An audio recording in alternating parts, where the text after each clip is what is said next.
Good afternoon, class. Our topic for today is about public policy and policy making process. Okay, so carrying out the policy of the state is the responsibility of public administration. Hence, the ends of public administration are the ultimate objectives of the state itself. Now, the role of public administration in designing the country's policies depends primarily on the nature of the objectives being pursued and the social conditions prevailing at the moment. Okay, so before anything else, let's define policy first. Okay, so policy is a plan of action adopted by an individual or social group. It is a written contract or certificate of insurance. Okay, so you should have read the small print of your policy. Okay, then a plan or course of action is a government, political party, or business intended to influence and determine decisions, actions, and other matters. Then, policies are general statements of undertakings which guide or channel of thinking and action in decision making. Another meaning of policy, it is a process as well as a product. It is used to refer to a process of decision making and also the product of that process. Another is policy is an output. Here, policy is seen as what government actually delivers, like the delivery of goods and services or enforcement, uh, like education, health, agriculture, etc. Okay, um, they are predetermined decision rules applicable for a range of managerial decisions and actions. Now, policies can be understood as political, management, financial, and administrative mechanisms arranged to reach explicit goals. Policy is a means of encouraging discretion and initiative, but within units. So that is according to Harold Kuntz. Okay. Now, what about public policy?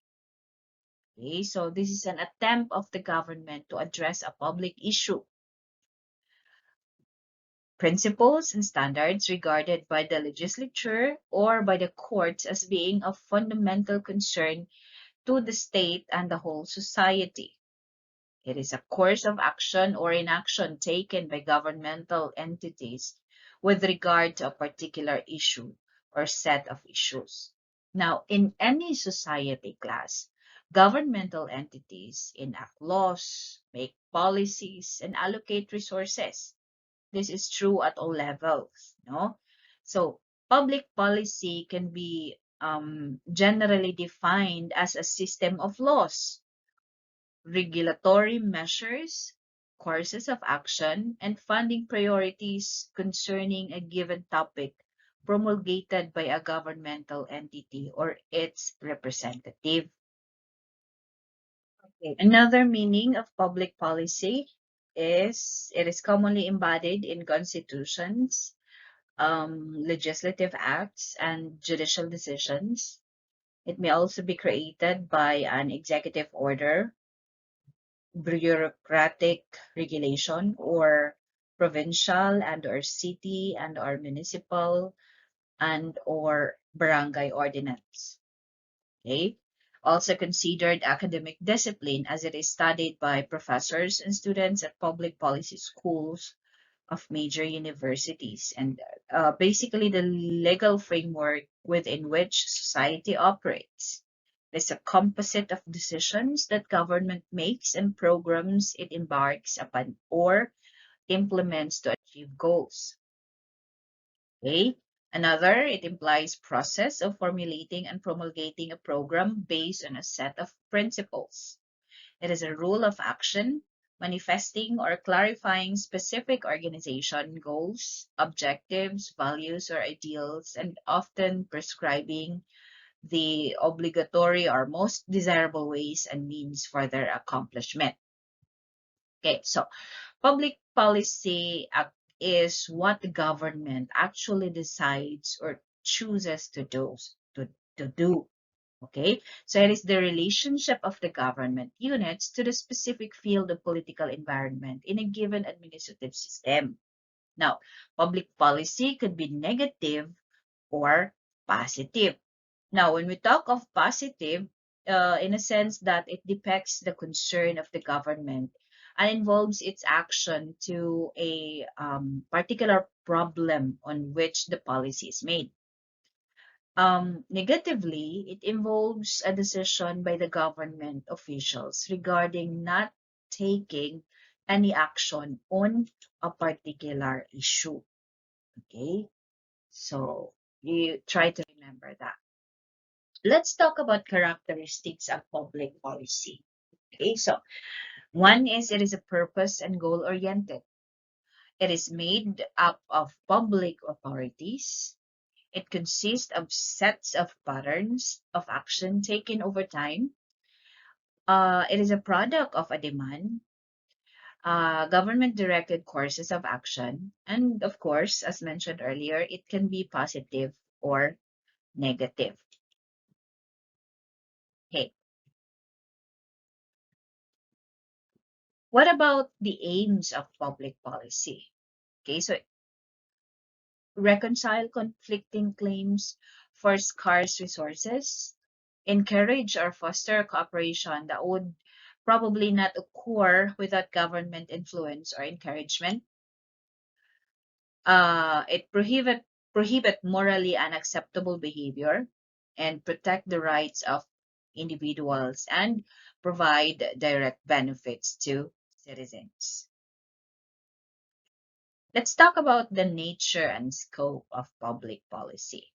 Okay, so this is the authoritative allocation of values for a society. It is considered as the process of deciding who gets what, when, where, and how, and what the government chooses to do or not to do about a specific problem.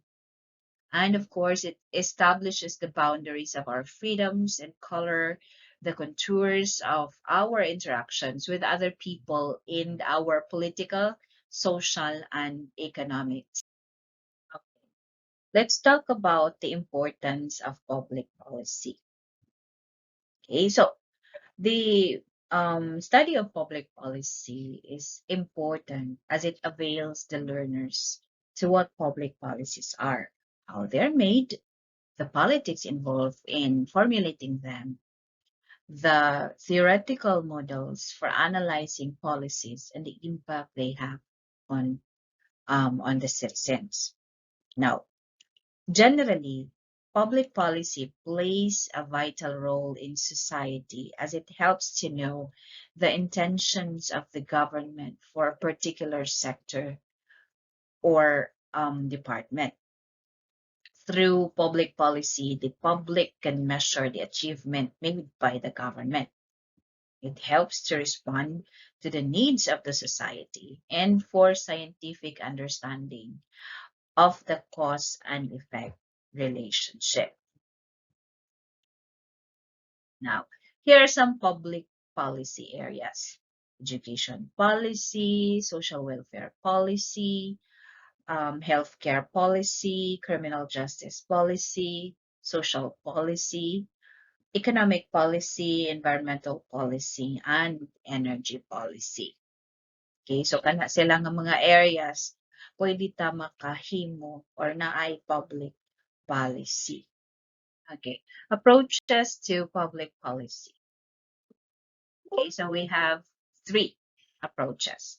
So we have analyst-centric policy and meta-policy. When we talk of analyst-centric, it focuses on individual problems and their solutions.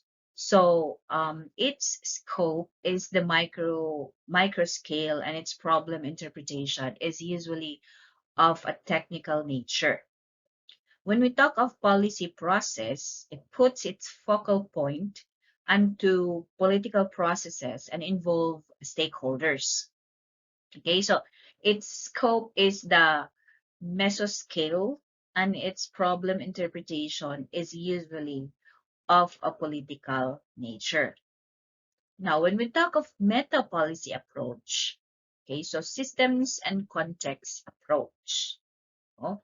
Its scope is the macro scale, and its problem interpretation is usually of a structural nature.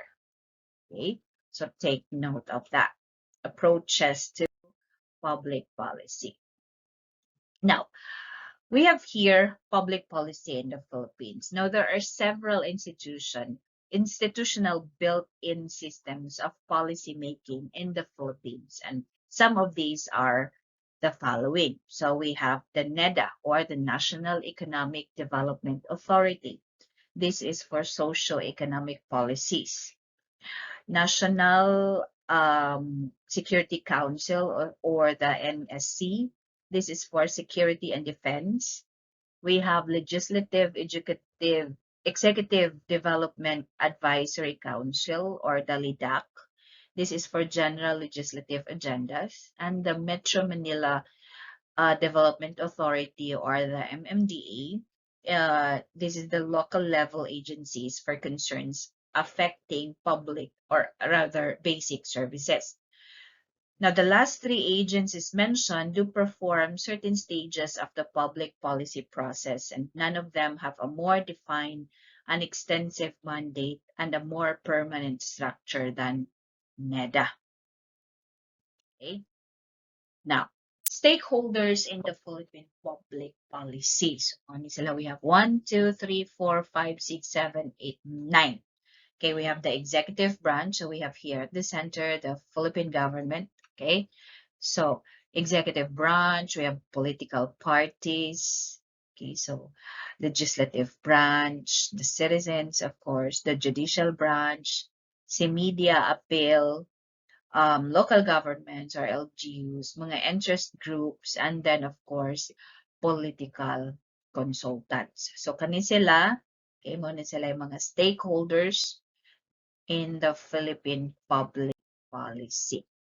Now, there are three parts to public policy making.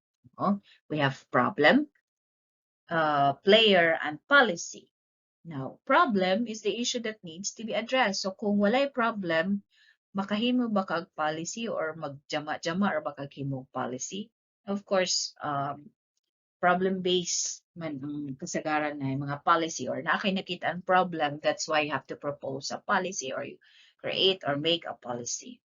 Then player. So kini sila ang mga individual or group that is influential in forming a plan to address the problem in question.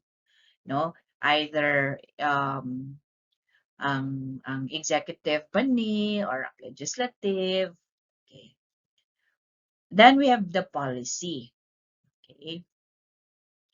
Finalized course of action decided upon by the government.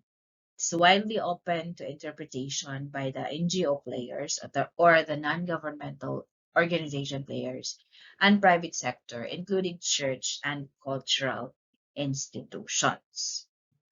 Okay. Let's go to the policy making process. Okay, baon na taon sa policy, no? Adto na ta sa process sa policy making. Now, public policy involves actions taken by public officials and public institutions to meet the challenge of real-world issues. So, mga itong ganina, na ay mga challenges or na ay mga problems. That's why maka-create of policy or mag-create that policy to address that problem or issue or concern. Okay? Public policy can differ based on political affiliation or the type of challenge under consideration.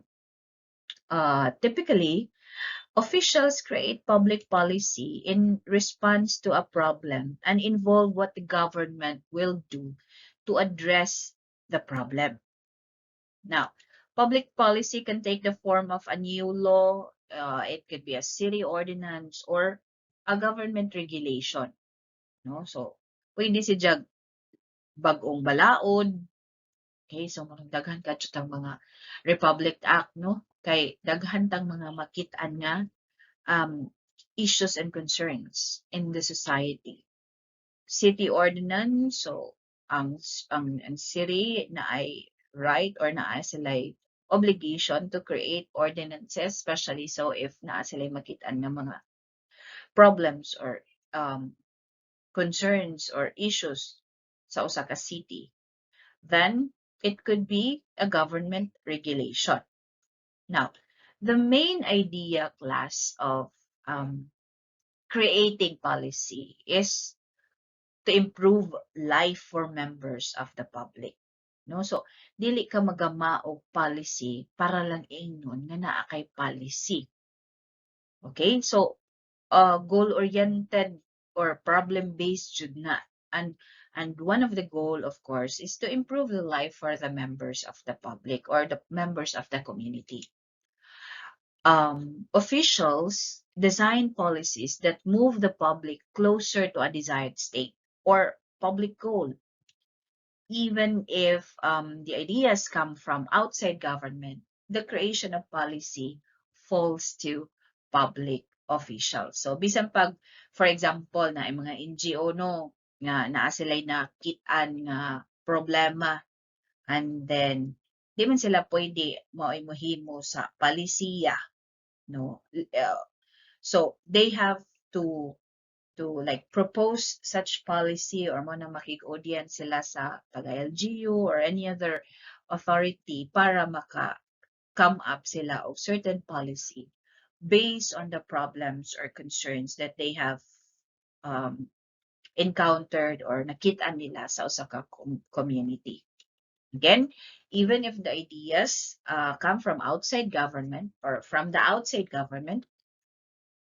from the government, the creation of policy still falls to public officials. So, public official ra gid pwede mohimo og public policy, class. Okay? Take note of that. Now, we have here strategies, no? Rather stages of policy process. So we have 1, 2, 3, 4, 5 stages of policy process. Okay, so Harold Laswell, an important figure in the development of policy sciences at the University of Chicago and Yale University in 1950s, created a policy-making model that is still used today. No, kani silang 5. It contains 5 distinct steps or stages according to the International Encyclopedia of the National and Social Behavior, the Social and Behavioral Sciences. In the first stage, okay, so we have agenda setting or identification of issues and problems. Okay, so first stage, a problem or challenge that impacts the public is initially identified. No, solutions are put forward by interested parties, both inside and outside of the government. Now, typically sa agenda setting, class, this naapod ni siya stages as agenda setting. So we have systemic agenda, in which all issues public officials feel are worth addressing. We have institutional agenda. This is distilled from the systematic agenda list. These issues are chosen as the ones policymakers should analyze and consider acting on. And then we have what we call discretionary agenda. Okay, so this list comes directly from lawmakers, not from the systemic and institutional agenda. So kining discretionary agenda gikan ni sa mga lawmakers themselves. Then we have decision agenda. Okay, so this is the final list of issues that policymakers will consider for action. No, so and then they can identify na sa issues they publicize demands sa issue identification. They publicize demands for government action can lead to identification of policy problems. Okay? So attention that prompts the need for government action, and certain problems are viewed as needing action while others are postponed. Competing claims and prioritization gained or declined in prominence over time. Sa kanina stage, identification of issues and problems, many people contribute. So president, members of the Congress, executive branch officials, political parties, interested groups, media, and the general public is in shaping public opinion. Now, next is policy formulation. Okay, so this is the second stage of policy process. This step sa policy formulation involves the development of policy options within the government. Now, this occurs after officials narrow the range of possible policy choices by excluding infeasible options. No? So, nahuman na sila diri sa agenda setting, so diri sa policy formulation, magpili na sila. No? They will narrow down the list of possible policy choices. Ilang i-exclude katong mga tanaw nila dili ni feasible. No? In this step, different interested parties attempt to have their favored policy solution rank high among the remaining options. So naman dyan na, di man dyan na magka sinabot tanan nga kani dapat tungod sa kadaghan nga policy na hunahunaan, no? So kuntisanay na sila asa nga mga policy ang mapasa, no? The step often involves a period of intense debate. No, dinhi ang mga debate sa policy formulation. Policy proposals can be formulated through political channels by policy planning organizations, interest groups, government bureaucracies, state legislatures, and the President and Congress. No? So development of possible solutions, consideration of several alternatives during a stage sa policy formulation. The next stage is the policy adoption or the legitimization. Okay, so in this step, government leaders decide on a particular course of action. So mag-decide na sila unsa man gayud nga policy atong ipasa or atong i-approve or himuon. Okay, so ideally it is the course that will best address the problem for the most members of the public. Then policy is legitimized as a result of the public statements or actions of government officials, both elected and appointed. Okay, the president, the Congress, state legislatures, agency officials, and even the courts. This includes executive orders, budgets, laws and appropriations, rules and regulations, and administrative and court decisions that set policy directions. Okay. After sa policy adoption or legitimization is the policy implementation. Now, in this step of the policy making process, governments put the chosen public policy option into effect. So ilan nag-i-implement. Officials use the tools of public administration that impact the distribution of government goods and services or make changes in how the government taxes the public. Okay, the changes should reflect the sentiments and values of the affected parties. Now, policy implementation includes all the activities that result from the official adoption of a policy. This is what happens. Okay, policy implementation is what happens after a law is passed. So, implement na dayon. Now, we should never assume that the passage of a law is the end of the policy making process, ha? Dili na mao. Sometimes laws are passed and nothing happens, no? Kay mao man lagi na kasagaran mahitabo na hanay na ang policy. Asa nagka problema sa implementation na nga part, no? Okay. Then the last stage is the policy assessment, or of course the evaluation. Okay. Interested parties, both within and without the government, monitor the impact of the policy and, of course, determine if it is achieving the intended goal. Now, this can lead to further changes in public policy done in light of the impact of the original policy. So, mo nang uban nga na ay amendment mahitabo because pag evaluate ay wala man nato ma-achieve ang atong goal, no, atong agenda, wa nato na-achieve ani nga policy or asa man kaha nagkulang, saan ako nagkulang. Either diri ba ang policy by itself, pag-formulate ba sa policy, pag-adapt ba sa policy, or pag-implement ba sa policy. No? So, in reality, class, the policy making process is not typically so linear. Dili na usara ka linya, no? Diretso lang, no? However, these 5 steps provide a framework to better understand that public policy formation and help students like you identify the strengths and weaknesses of the system.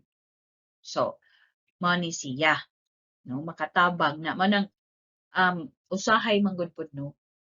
I don't know if it's a human nature or di ra gyud ta magpakabana. Nanay balaod or palisiya or instruction ba na o na-implement na. Pero after implementation, wala na. Dili na gani i-evaluate or dili na gani i-assess kung na-achieve ba gyud nato ang atong agenda as to why in the first place we formulate or we make or we pass such policy, no? So mao nay atong blunder kasagaran, no? Mo stop ta diri sa implementation ng paagi. And then di na ta mag-assess or og naa man gani assessment, inigtan-aw nga uy di man wa man ma-achieve atong agenda. So dili ang buhaton is mag-create og laing policy, no? Dili i-assess kung asa dapit ang wrong. Nganumang wala man nato na achieve ang atong agenda or wala man nato na attain ang atong goal. Na asa man ang problema dapit? Diri ba sa pag-adapt? Diri ba ang policy ba mismo ang problema or diri na ba sa implementation ng process or implementation ng stage, no? So diha kasagaran. Now, okay, so policy stream. So we have here ganina kaning 5 stages. So agenda. So na diri sa agenda, actual performance during the preceding year. So dapat ang usapod ka policy imo nang i-evaluate.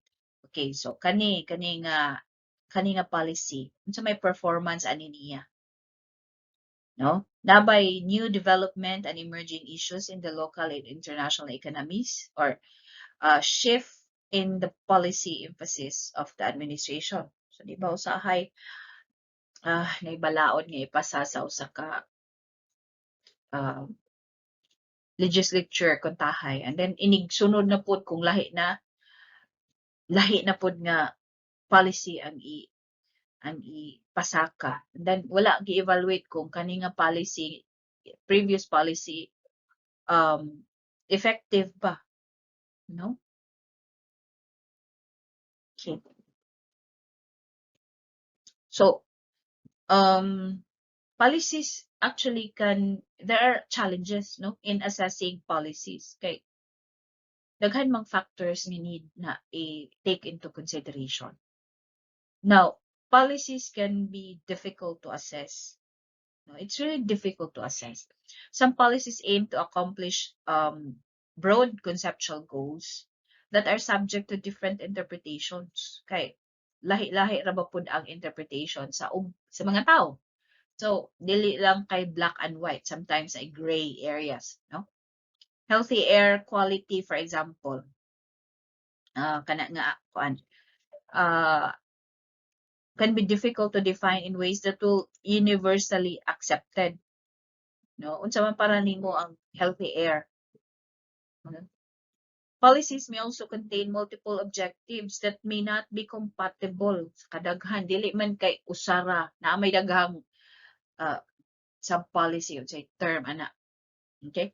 Policies may also uh, uh, uh, okay. For example, aning policies that can contain multiple objectives that may not be compatible is the two of the objectives of the 1996 Telecommunication Act, where creating jobs and reducing cable rates. So if sufficient amounts of revenues are not made, companies must either cut jobs to maintain low rates or must raise rates to create more jobs. So, unsa man, libog, di ba? Policies that do not that do have compatible objectives can still be difficult to evaluate when only a few of the objectives are accomplished. No, one person may deem the policy successful for like accomplishing some of the objectives, while another may deem the policy unsuccessful for not accomplishing all of the objectives. So, depende lagi uh, mao nang giingon na ang pag-assess sa policies can be difficult. So naa nay mga certain criteria, no, na or criteria or guide unsaon pag-assess ang usa ka policy. Okay, let's talk about types of policy. So first we have regulatory policy. This is designed to limit the actions of persons or groups so as to protect the general public or a substantial portion of the public. Okay, so example of this is Fire Code of the Philippines, the Sanitation Code of the Philippines, Consumer Act of the Philippines. Okay, among the more important national regulatory agencies are the Bureau of Fire Protection, Department of Trade and Industry, Securities and Exchange Commission, FDA or the Bureau of Food and Drugs, and Department of Environment and Natural Resources. Okay, then we have distributive policy. So most common form of government policy, it uses taxes or tax revenues to provide benefits to individuals or groups by means of grants or subsidies. Okay, so these policies are meant for specific segments of society. It include all public assistance and welfare programs.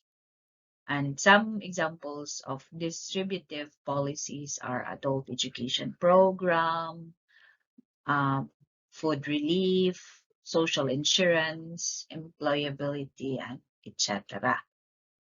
Okay. Then we have redistributive policy. So this take taxes from certain groups and give them to another group.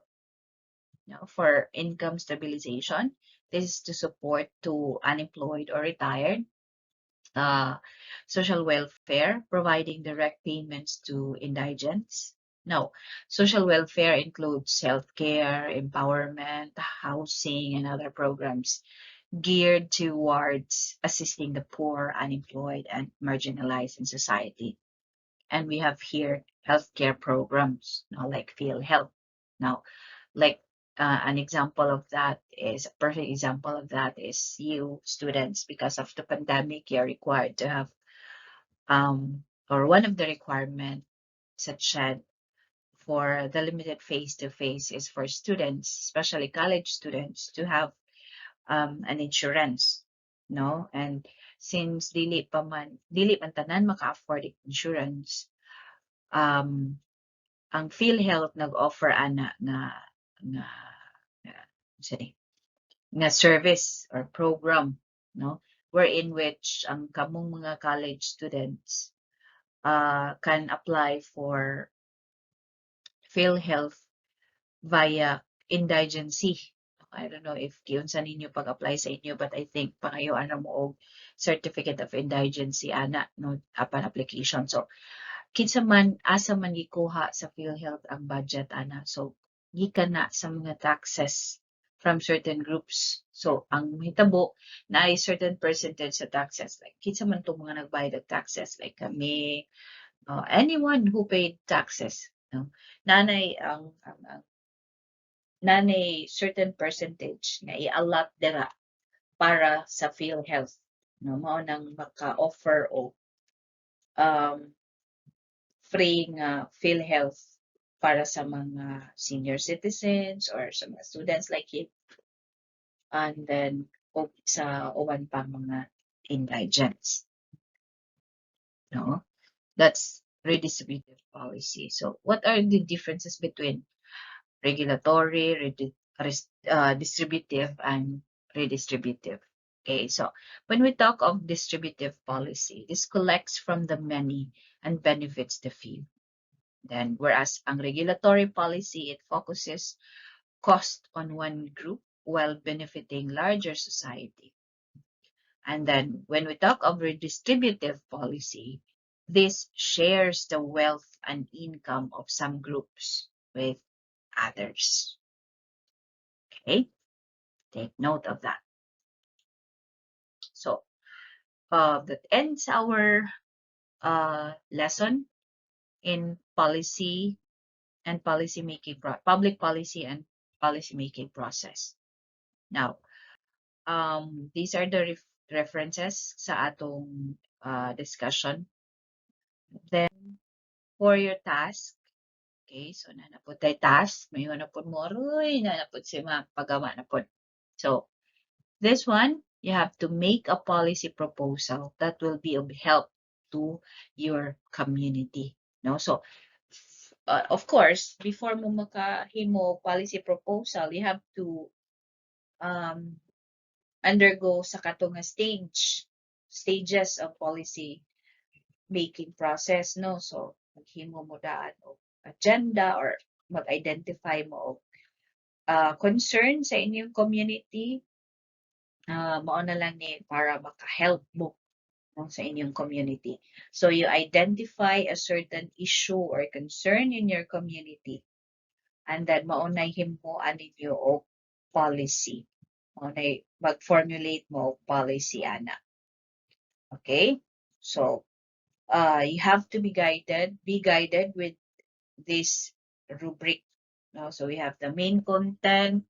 So ang proposal ba clearly identifies a need, problem, or opportunity that can be addressed. Okay, then just read this criteria or rubric, no? So main content is 50%, potential impact is 30%, and style and presentation is 20%. So I hope kaning